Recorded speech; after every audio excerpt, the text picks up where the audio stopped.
fermentaba. Entonces ellos empezaron a sospechar. Muchas gracias, Claudia, que se me olvidó grabar. Muy bien. Entonces ellos sospechaban de que algo estaba haciendo crecer, hacer que se fermentaran las cosas. E incluso ellos empezaron a utilizar colonias de ese fermento para producir estos alimentos. Entonces sí conocían cómo funcionaban las cosas. Ellos lo llamaron levaduras y tomaban esas levaduras para lo que ellos hacían. No sé si ustedes conozcan lo que es la masa madre. ¿Han escuchado sobre la masa madre? Sí, el pan sale bien caro. Pero aparte, ¿sabes qué es la masa madre? No te imaginas. Aparte de lo caro que es el pan. Yo ¿No? no. Bueno, lo que hacen es de que veían de que ese pan siempre se esponjaba. Entonces, lo que agarraban de esa madre, de esa masa madre, agarraban una bolita y la ponían en la nueva masa y veían de que esa nueva masa volvió a ocurrir lo que ocurría con la masa madre. Entonces, lo que ellos pensaban es de que esa masa madre tenía algo allí, tenía un inóculo, tenía un algo que hacía de que cada vez que tomaras un pedacito de esa masa madre, podías hacer de que la masa nueva se convirtiera también en masa madre, en masa con la levadura. Entonces esa masa madre la guardaban porque les servía para hacer más pan. ¿No se han oído también de la madre de vinagre o el vinagre madre? Es más o menos el mismo principio. Tenían ese vinagre, le echaban ese chorrito a lo que querían fermentar y todas las bacterias que estaban en ese vinagre se pasaban al nuevo caldo que ellos estaban preparando de manzana o de caña y se volvió a fermentar como el del vinagre madre. Entonces ellos empezaron a utilizar las madres de fermentos, ¿sí? Y esto, ellos no sabían exactamente cómo funcionaban, pero sí sabían de que si guardaban eso, podían hacer más. Igual funciona para el yogur, funciona también para los famosos búlgaros, funciona para todo ello, ¿no? Entonces es muy interesante ver cómo la gente ya observaba que si guardaban esos inóculos, podían obtener más de esa sustancia fermentada. Entonces ahí ellos ya lo sospechaban, ¿sí? También sospechaban de que también ocurría con las enfermedades infecciosas, porque veían de que una persona que se enfermaba a las demás, entonces sentían de que había algo que estaba transmitiéndose, la enfermedad se podía transmitir en el aire, entonces ellos le llamaron un malos aires, ¿sí? Había algo malo en ese aire, por eso le decían la peste o la plaga, no la conocían realmente qué estaba ocurriendo. Entonces fue en el Renacimiento que este señor empezó a escribir sobre los contagios con su obra de Contagione et Contagionis, que dice que las enfermedades contagiosas se deben a gérmenes vivos que pasan de diversas maneras de un individuo a otro individuo, ¿sí? Entonces ellos ya sospechaban y empezaban a sospechar de que algo andaba sospechosamente mal.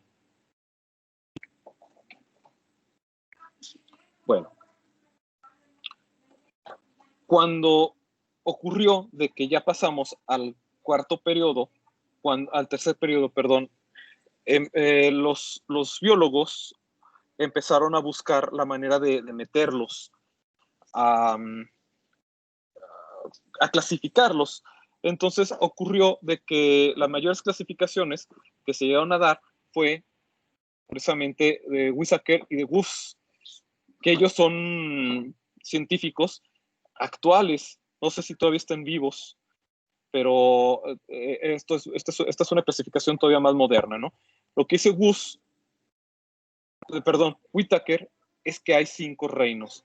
El reino Plantae, eso de las plantas, si la AE se lee como una E corta, reino Plantae, que son capaces de producir fotosíntesis. Un reino Fungi, que eran capaces de absorción, y un reino Animalia, que eran los que hacían la ingestión. Lo que hizo fue él es clasificarlos según su metabolismo, según lo que él creía que era su metabolismo. Luego de ahí, él consideró que había un ancestro común en donde se iban todas las ramas actuales. Entonces el ancestro común dio como origen al reino Monera. que son todos los procariotas, que son todas las bacterias. De allí aparecieron los reinos protistas, el reino protista, que son todos los protozoarios, por eso lo llamaron protozoarios, porque son antes de los animales. Entonces, aquí están todos los eucariotas, que son los microorganismos unicelulares, y multicelulares, principalmente algas y protozoarios, y de ahí se divide si eran algas, se iban a la fotosíntesis. Si se iban, algunos protozoarios se fueron al reino fungi y algunos protozoarios se fueron al reino animalia. Pero hubo otro científico que le dijo a Whittaker, porque se comunicaban, le dijo, Gus, estoy muy de acuerdo con tu clasificación, pero creo que algo se puede completar, se puede hacer más completo. Y si me permites ayudarte a completarlo, pues hacia adelante. Entonces apareció la clasificación más completa de estos dos personas, de Whittaker y Woese. Entonces Carl Woese dijo que habían 3 dominios. Un dominio bacteria, un dominio arquea y un dominio eucaria. Entonces, ¿ustedes han oído sobre el dominio arquea? ¿Qué me pueden platicar del dominio arquea?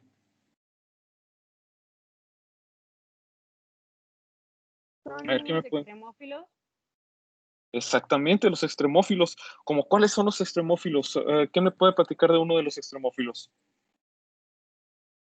Por ejemplo, los acidófilos, que son resistentes a todo tipo de ambiente ácido, los halófilos a todo ambiente salado. ¿Sí vas Me bien? olvido de mis compañeros. Sí, van bien, vas bien. Bueno, mira, para no hacerles el cuento largo, se pensaba que todos los arqueas eran las bacterias más primitivas, las que se originaron en la Tierra. Ya después, pues, a la hora de hacer la filogenia a través de molecular, se dio cuenta que no era así, que la arquea apareció mucho después, que incluso está más cerca a los eucariotas que las bacterias en sí. Entonces, él empezó a clasificar.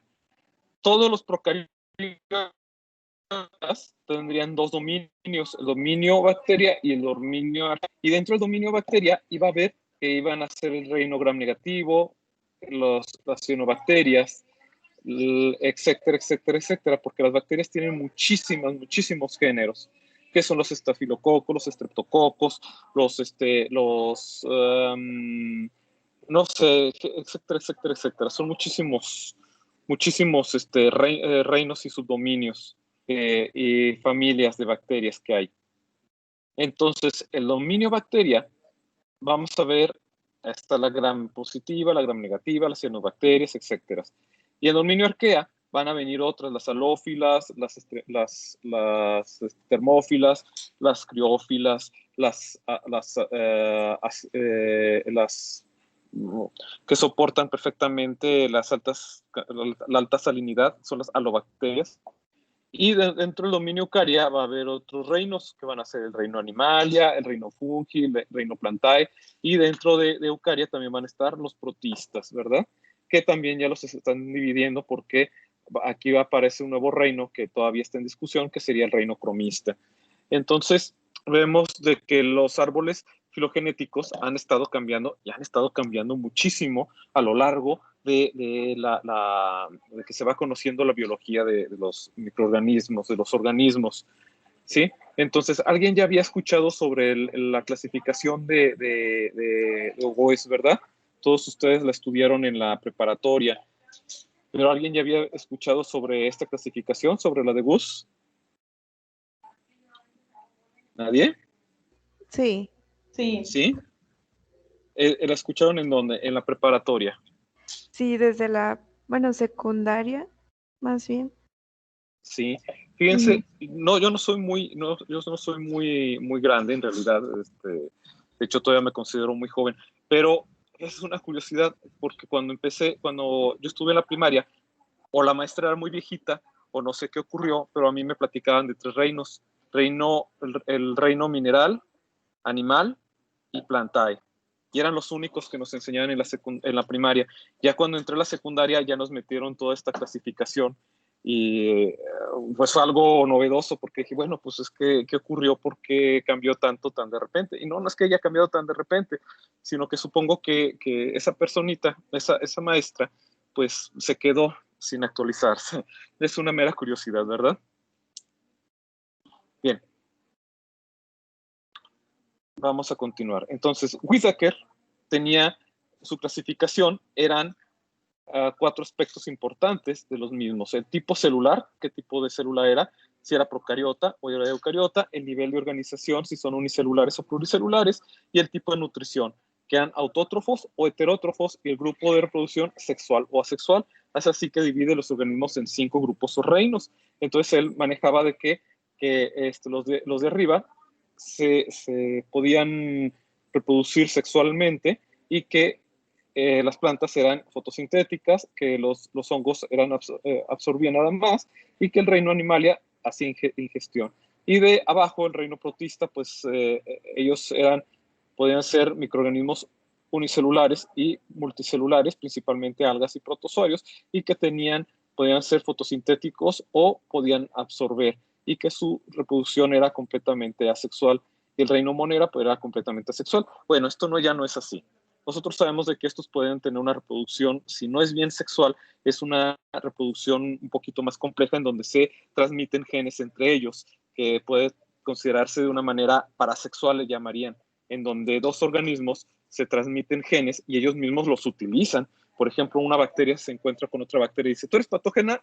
No soy patógena. ¿Quieres el gen de ser patógena? Ah, sí, claro que sí, pásamelo. Y ambas se convierten en patógenas. Entonces, aquí hay una transmisión en donde ellas se pueden reproducir de manera sexual y transmitirse genes de una manera parasexual, en donde ellas mismas utilizan los genes que les acaban de pasar y que sus nuevos descendencia también acabará transmitiendo los genes que adquirieron de esa manera parasexual.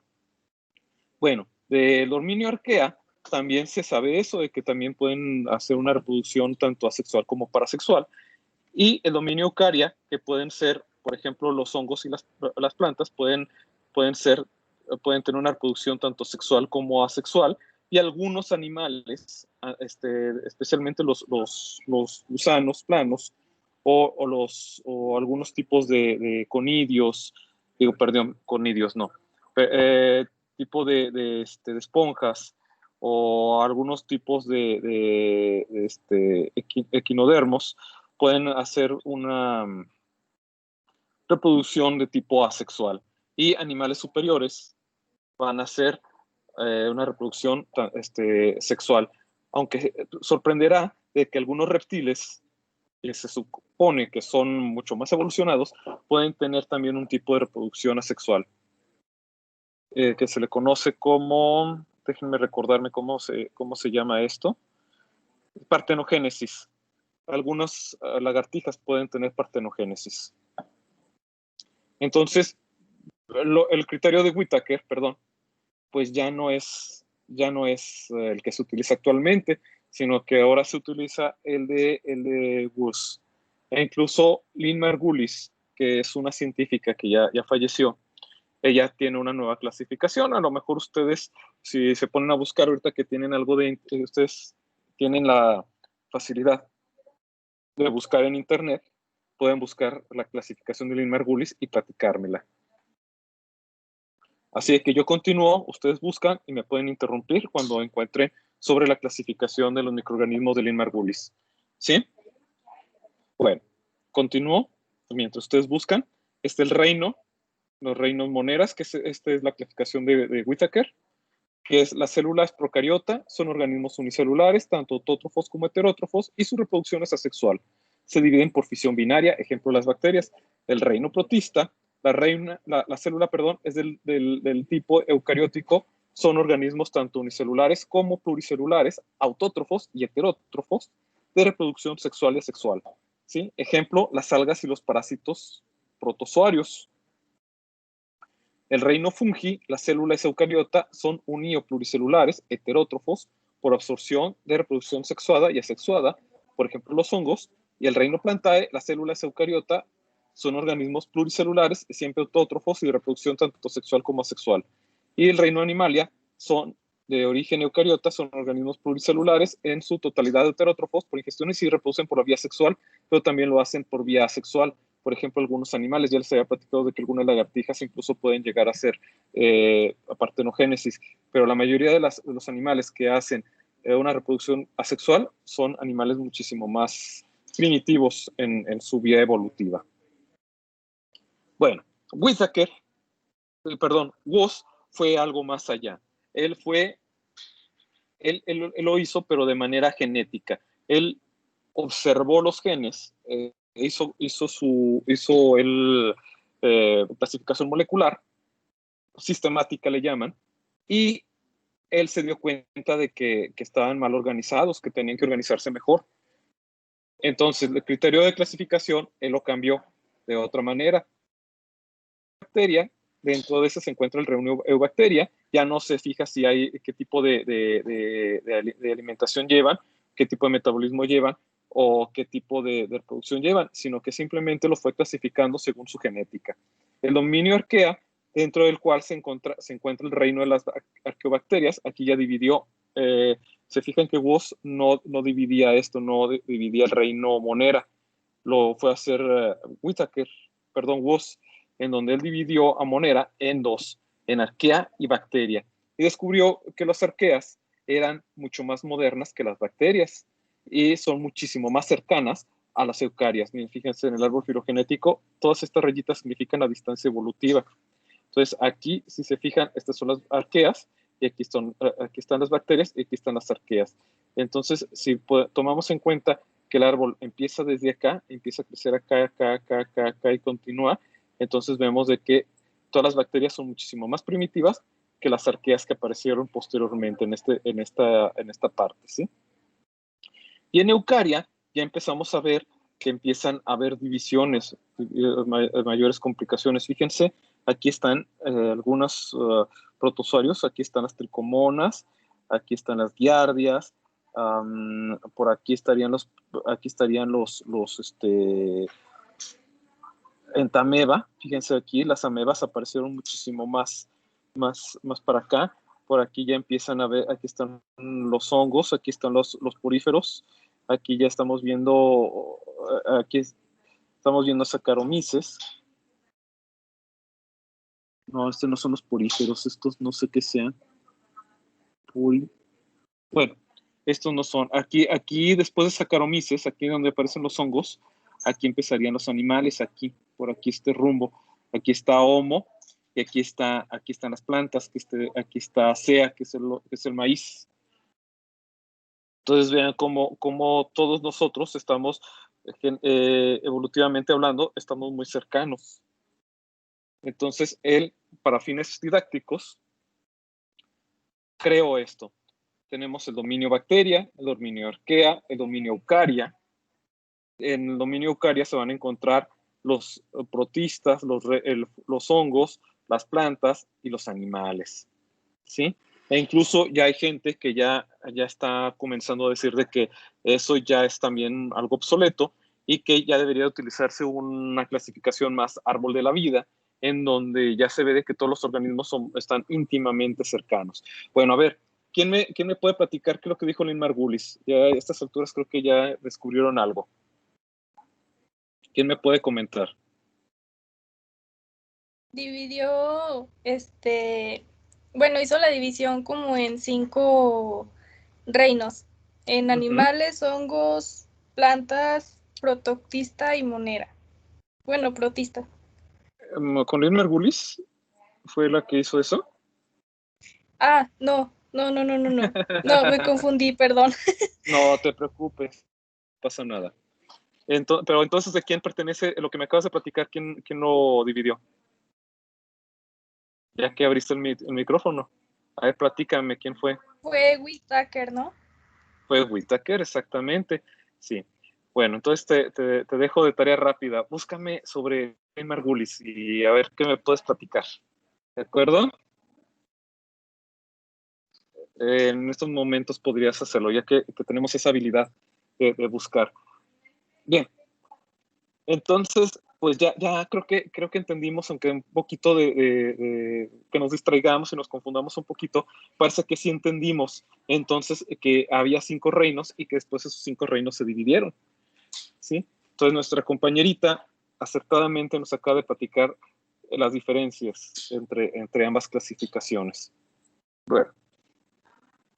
Entonces, en este punto vamos a platicarles cuáles son las diferencias entre una célula procariota y una célula eucariota. Presten mucha atención, porque aquí Esto es muy importante porque a partir de aquí, esto nos va a ayudar muchísimo a lo largo de este semestre. La diferencia entre una célula procariota y una célula eucariota. Vean las grandes diferencias. Hay que tomar en cuenta que estas células que estamos viendo en estos momentos, estas dos células, son representativas, es decir, van a tener todos los organelos combinados que se encuentran tanto en una célula procariota y eucariota. ¿Qué quiere decir esto? Que no todos los procariotas tienen todas estas estructuras, ni todas las eucariotas tienen todas estas estructuras. Estos son modelos que intentan juntar todo en una sola, ¿de acuerdo? Bueno, vamos a ver aquí. Esta célula que estamos viendo aquí es una célula procariota y se ve alargada. Eso significa que podría ser una bacteria que se le conoce como bacilo. ¿De acuerdo? Espérenme tantito, déjenme cerrar la ventana. Porque el compresor que está aquí atrás siempre hace mucho ruido. Bien. Vamos a encontrar que la célula que está aquí se llama, esta es una procariota, que es una bacteria, ¿sí? Y vamos a encontrar que aquí no la clasifican con 3 capas. ¿Sí se fijan en eso, muchachos? Aquí se ven 3 capas. No todas las bacterias tienen esas 3 capas, pero, como les dije, esta célula es representativa. No todas tienen estas estructuras que se llaman pilus y no todas tienen flagelos, pero aquí esta célula nos está mostrando todo lo que podría tener una bacteria. Entonces, se llaman pilus, que son pelitos, ¿sí? Y suelen rodear la membrana celular. Estas son prolongaciones, ¿sí? Aquí vamos a ver una pequeña capa que se le conoce como la membrana celular. Aquí una segunda capa que sería la pared celular. Una tercera capa que se le conoce como cápsula, que es una estructura como un moco.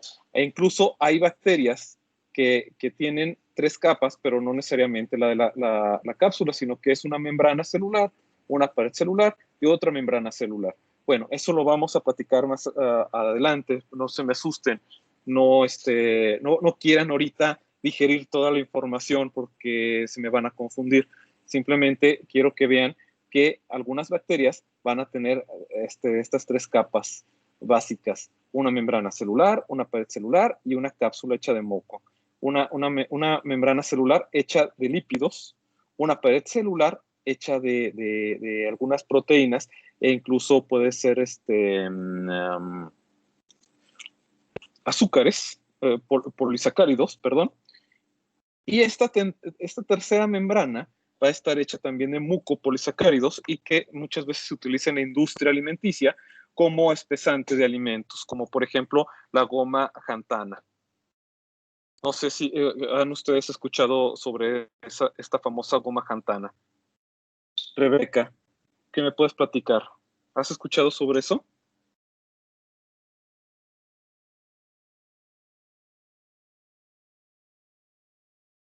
Tania, ¿qué me puedes hablar sobre la goma xanthana?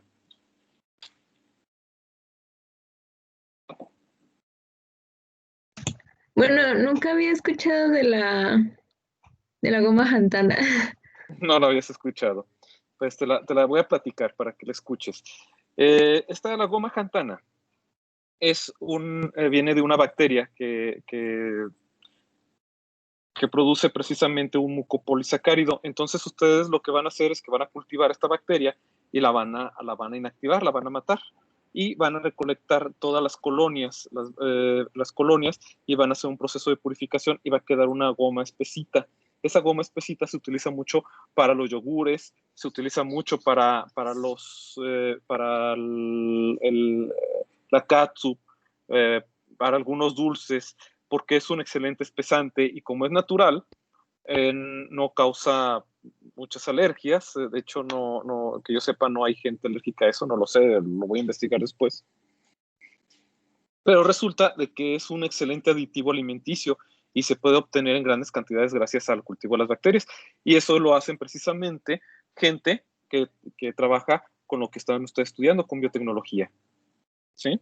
Es por eso que se las estoy mencionando, porque en biotecnología van a trabajar con muchas bacterias muy, muy útiles. Bueno, la palabra procariota, a ver, dime. Perdón. Dime. ¿Cómo dijo que se extraía la goma xantana? La goma xantana se cultiva primero, es en esto que te voy a platicar es a microescala, ¿eh? No sé cómo se haga a macroescala. A microescala lo que hacen es que toman una cajita Petri y siembran la bacteria, dejan que crezca, después la inactivan, toman la colonia, la pasan a unos tubitos de ensayo y a través de algunos solventes separan la goma y termina siendo una pequeña pelotita como de goma, como la de los dulcecitos, esos frijolitos. Así se parece mucho esa goma. Eso es a microescala. A macroescala, pues utilizan unos bioreactores y están cambiando el medio de cultivo continuamente. ¿Sí? Eso ya es a mediana escala. Y a macroescala, pues ya imagínate, son unos grandes tanques, unos bioreactores enormes. No me sé el proceso completo, solamente me sé el proceso a media, lo que me enseñaron, pues, en la práctica. ¿Sí? Ok. ¿Sí? Por si algún día tú llegas a verlo y ustedes van a ver esa práctica al futuro y la van a ver mucho más completa. Y ahorita yo realmente no me acuerdo bien cómo se hace. Lo único que me acuerdo es que existe a microescala, mediana escala y a macroescala. En fin, la palabra procariota es muy importante que escuchen esto. La palabra procariota viene de las palabras griegas pro, que significa antes, y carion, centro. Jessica, ¿me podías leer esto, por favor? ¿Nos podías leer sobre la palabra procariota? La palabra procariota viene de las palabras griegas pro, que significa antes, y carion, centro o núcleo, es decir, antes del núcleo. Esta clase de células carecen de organelos membranosos como el núcleo, mitocondrias y aparato de Golgi. Exactamente, eso es lo que significa. Entonces es pro, ¿qué significaba entonces? Antes. ¿Y carion? Centro o núcleo. Entonces, ¿qué nos está diciendo sobre estos organismos? Que no poseen núcleo. Ajá, que evolutivamente hablando, son antes de la aparición del núcleo. Estos organismos aparecieron antes de que apareciera el núcleo en la evolución. Sí, eso es lo que pretende significar esta palabra. Entonces, vamos a ver ahora un muchacho. Alejandro, ¿qué nos puedes leer? ¿Nos puedes leer sobre eucariota? ¿Cuál de los tres, maestro? Alejandro Martínez. Sí, pero bueno, más déjenme terminar un pan que me lo estoy masticando. Está muy bien, tú adelante. Oigan, está prohibido comer en clases. Come tranquilo. No lo vayamos a salpicar de comida. Luego huele el laboratorio. No, a ver, cuando tú quieras, Alejandro, no te preocupes. Ahí va. Sí, claro. La palabra eucariota proviene del griego eu, o verdadero, y carion, núcleo. Esta célula también contienen organelos unidos a membranas como las mitocondrias y el aparato de Golgi. Algunas células presentan cloroplastos como las de las plantas. Entonces, ¿qué nos quiere decir entonces la palabra eucarionta? Que es la del núcleo verdadero. Exactamente. Quiere decir de que estos organismos ya presentan un núcleo verdadero. ¿Sí? Esa es entonces la gran diferencia entre los procariotas y los eucariotas. Los procariotas fueron antes de la aparición del núcleo y los eucariotas ya presentan un núcleo verdadero. A ver, entonces, en este paso, alguien ya leyó sobre Lynn Margulis, espero que sí. ¿Ella qué teoría creó? ¿Ella qué nos enseñó sobre los eucariotas?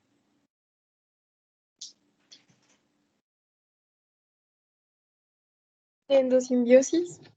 Exactamente, la endosimbiosis. ¿Qué nos puedes platicar sobre la endosimbiosis?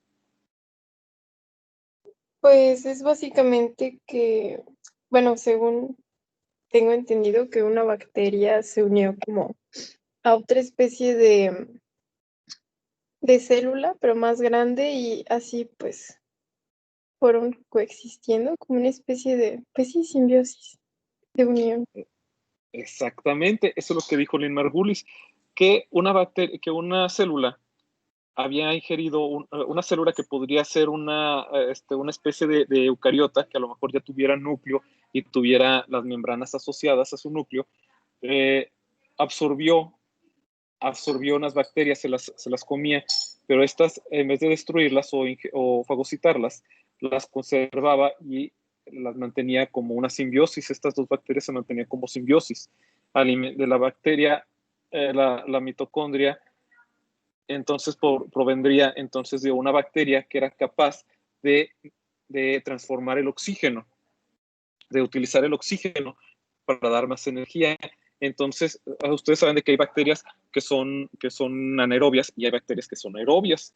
Pues entonces se cree que los eucariotas evolucionaron de una célula que era anaerobia y se unió a una bacteria que ya era aerobia. Entonces, al ser capaz de utilizar el mecanismo aeróbico de esas bacterias, entonces estas células empezaron a poder utilizar el oxígeno y ser más eficientes energéticamente hablando. Entonces, por eso es de que Lynn Margulis decía de que hay la teoría de la endosimbiosis, en donde las mitocondrias provenían entonces de bacterias. Algo curioso es de que otros científicos empezaron a estudiar a ver si es cierto lo que dice Lynn Margulis y empezaron a llegar a encontrar que sí, que efectivamente había evidencias que Lynn Margulis estaba en toda la razón y que las mitocondrias incluso poseían su propio DNA y que eran muy parecidas a algunos tipos de bacterias. ¿Sí? Entonces, pero no solamente las mitocondrias se unieron a células eucariotas, sino que en las plantas llegaron a ser células fotosintéticas que hicieron endosimbiosis y produjeron entonces los famosos cloroplastos, que son capaces de producir ¿qué? ¿Qué hacen los cloroplastos? ¿Qué tipo de metabolismo hacen? ¿Cómo se llama esa reacción química que hacen ellos? Fotosíntesis. Fotosíntesis, exactamente. Esa es la palabra correcta. ¿Sí? Bueno, entonces ya más o menos quedó claro cómo es que la diferencia entre células procariotas y eucariotas. Ahora les voy a preguntar algo muy importante. ¿Quiénes no les ha quedado claro? Por favor, levanten su manita, ni siquiera tienen que decirlo. Levanten su manita, yo aquí voy a ver, van a aparecer todos los que no saben y voy a ir platicándolo de nuevo. ¿Todos estamos de acuerdo?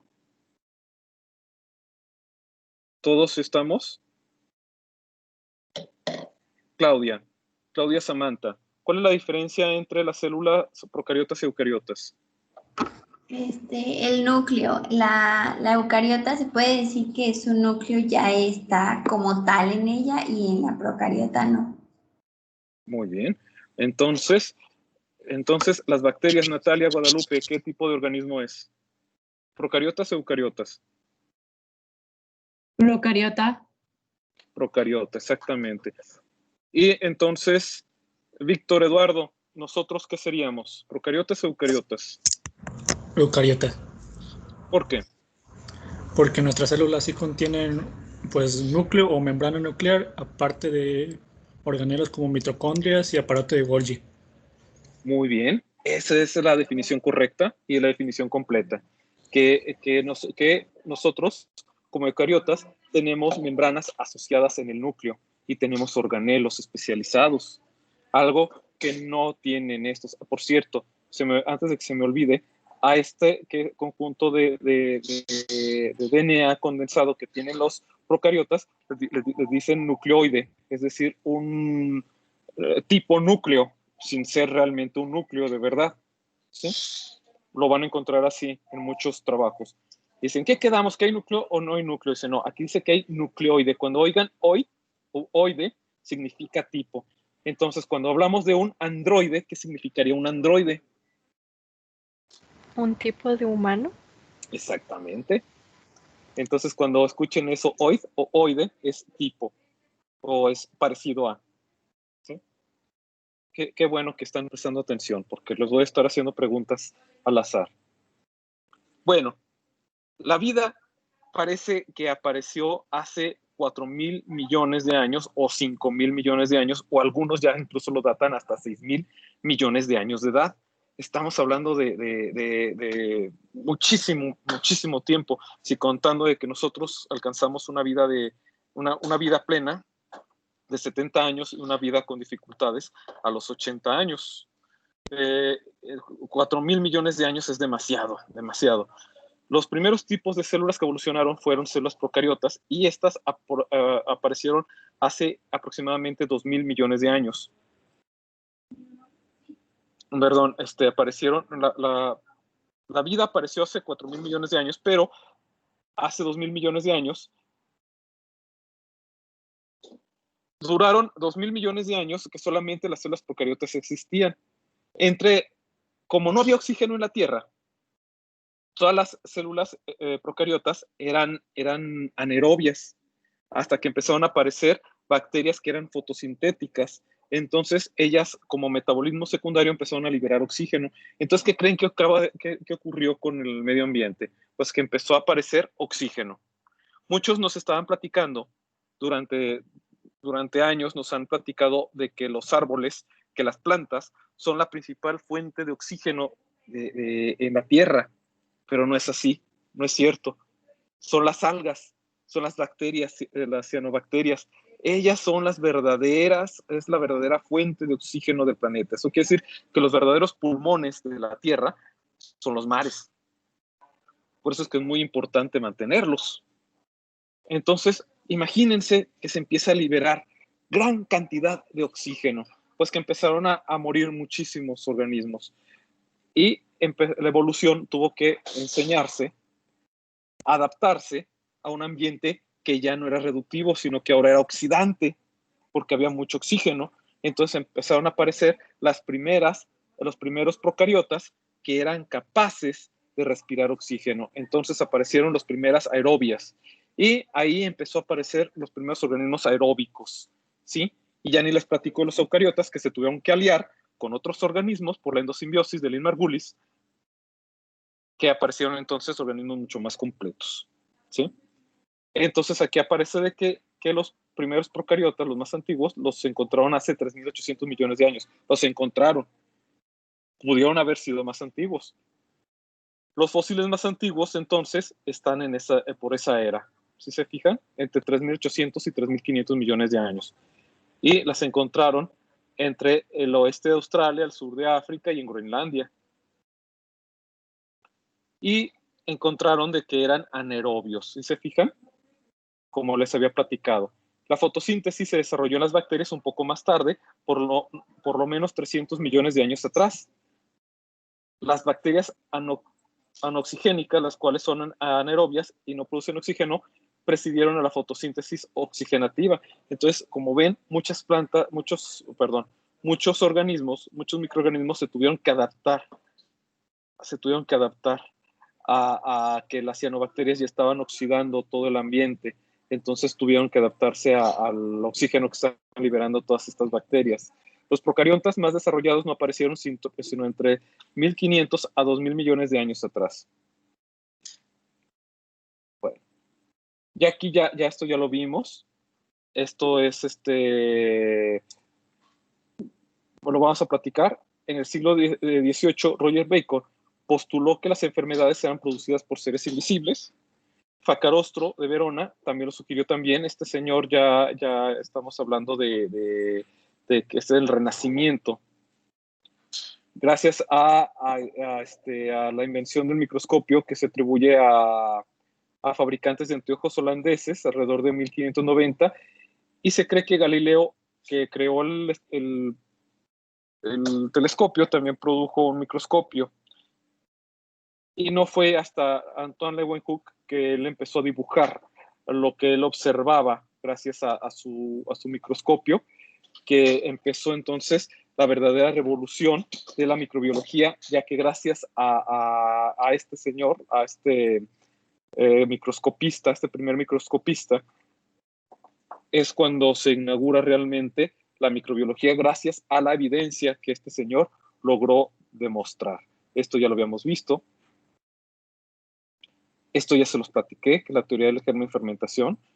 Pero mientras alguien que vamos a ver, Jesús Alejandro, ¿qué nos puedes platicar sobre la teoría del germen fermentación?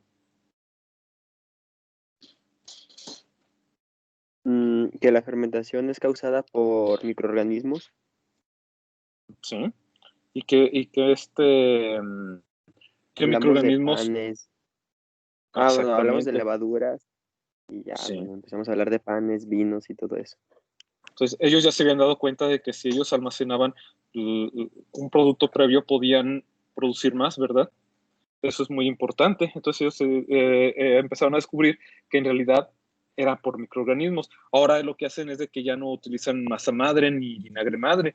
Lo que hacen es de que estas empresas, las que tienen todos estos microorganismos, tienen ceparios. Tienen hornos, como el que está ahí atrás, no sé si lo pueden ver. ¿Sí lo ven?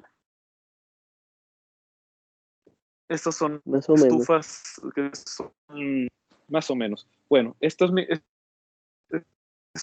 nosotros tenemos ahí microorganismos y nos funcionan para que nosotros tengamos ahí almacenados estos microorganismos que nos van a servir después para producir. En este laboratorio somos patólogos experimentales. Utilizamos estos microorganismos para producir patologías y estudiarlas. Entonces, ellos utilizaban esos tipos guardaban masa madre, guardaban algunos tipos de quesos, guardaban vinagre madre. Ahora lo que tenemos es que ahora tenemos cultivos purificados que guardamos en las incubadoras, ¿de acuerdo? Bueno, ya les platiqué sobre John Needham y Spallanzani, que fueron los que uno decía que había una fuerza vegetativa y que Spallanzani dijo no, en realidad no es así, sino que vamos a demostrar que realmente no hay una generación espontánea, sino que la vida viene de la misma vida. Eso lo platiqué ayer, ¿verdad? Por eso me voy a saltar un poquito. El experimento de Luis Pasteur. A ver, vamos a ver si quedó claro el experimento de Luis Pasteur. Aldo, Iván, platícame, ¿qué es lo que hizo Luis Pasteur? ¿Cómo demostró que no había generación espontánea?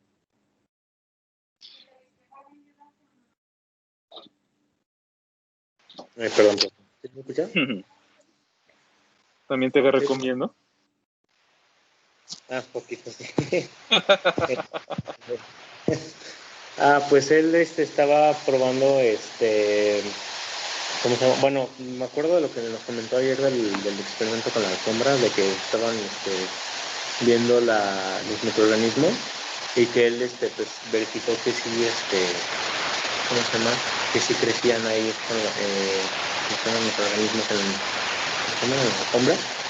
Y pues bueno, es que él hizo muchos ¿cómo se llama? Experimentos y cosas. Entonces, bueno, no sé si voy bien, porque la verdad sí va más o menos, estás un poquito confundido, pero la idea general es así que no te preocupes, está bien tu explicación. Mira, para platicarles es de que él dejaba caer, él hizo este experimento, a ver si se ve mejor aquí.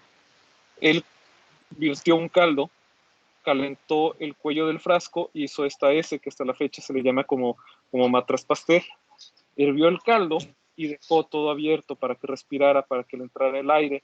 Entonces caía el polvo y caía el polvo aquí en la boca y se quedaba aquí acumulado. Entonces nunca entraba el polvo aquí. Entonces esto se mantenía estéril, siempre se mantenía estéril. Entonces cuando le preguntaron de que, ¿a poco sí es cierto que todo esto está aquí y no acá? Bueno, pues mira, tomaba un poco de caldo, lo regresaba acá y el caldo se contaminaba. Entonces con esto él demostró que los microorganismos se encontraban en el medio ambiente y que no había una fuerza vital en donde estos microorganismos aparecieran de la nada, sino que la vida tenía que aparecer de la vida. Entonces, la teoría de la abiogénesis, que de la vida aparecía de la nada, quedó completamente descartada por la teoría de la biogénesis, en donde la vida genera vida. Sí quedó claro, ¿verdad? Profe, Muy bien. obvio, Sí, dime. es antes de la pasteurización, ¿no? Bueno, Luis Pasteur hizo muchas cosas durante su vida. Supongo que esto fue antes de la pasteurización. Sí. O sea, lo que yo quería preguntar es como, no sé si lo va a explicar después, pero como el fundamento de la pasteurización, nada más era como calentarlo a tal punto que se murieran los microorganismos. Sí, pero mira, con la pasteurización él se dio cuenta que el calentar, lo voy a platicar más a fondo, pero es casi hasta las últimas unidades del semestre, pero igual te lo voy a platicar ahorita. Él se dio cuenta que al calentar algunos productos, pues estos perdían algunas propiedades, que son las famosas propiedades organolépticas, que son los sabores y algunas cosas. Entonces él inventó un proceso en donde se calentaba a cierta temperatura, no llegarlo a hervir, sino que mantenerlo a una temperatura como entre 60 y 70 grados, luego bajarle la temperatura y volverla a subir, y volverla a bajar, y volverla a subir. Entonces, esto lo que hacía es que causaban choques térmicos en los microorganismos y hacía de que las propiedades organolépticas de los productos que él pretendía, porque él inventó esto para la industria vitivinícola, para los vinos. Entonces, si él hervía los vinos, pues simplemente se perdían los alcoholes. Entonces, él inventó esto para evitar que el alcohol se evaporara y matar los microorganismos, para que el vino ya dejara de fermentar, que se quedara con las características que ya había adquirido con la maduración y que ya no madurara más. Entonces, con esto revolucionó muchísimo la industria de la cerveza y del vino, y con esto logró que las botellas salieran, que los lotes de botellas siempre salieran con una calidad similar. Entonces, no destapaban una y sabía buena, o destapaban otra y sabía mala, ¿no? Sino que ahora ya estaban emparejadas, que ahora ya lotes de cajas ya siempre salían, la mayoría, como buenas. Igual, los vinagres también se mantenían bien. Entonces, él revolucionó esto. No sé si me haya explicado. Sí, profe, gracias. A ver, algunos de ustedes, creo que ustedes ya conocen algo sobre la industria. Algunos ustedes ya se han metido a trabajar o han estado investigando sobre esto. ¿Quién me puede platicar sobre la pasteurización? ¿En qué consiste la pasteurización?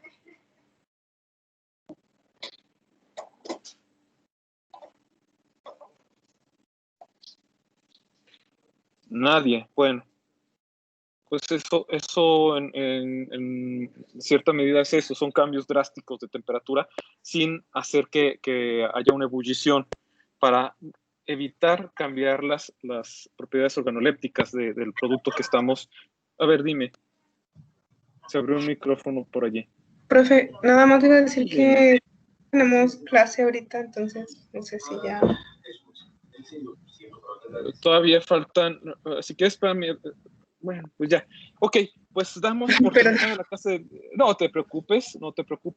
Terminamos la clase el día de hoy y nos vemos el lunes. ¿De acuerdo, muchachos? Acuérdense, nos quedamos aquí en esta diapositiva del cuello del frasco curvado, ¿sí? Para no volver a repetir todo esto. Sí, nos profe, vemos, gracias. Muchachos. Adiós. Igualmente, adiós, que tengan bonito día. Gracias. Bye, profe. De nada. Gracias, profe. De nada. Los voy a sacar todos al mismo tiempo, disculpen por eso, ¿eh? Finalizo ya la reunión.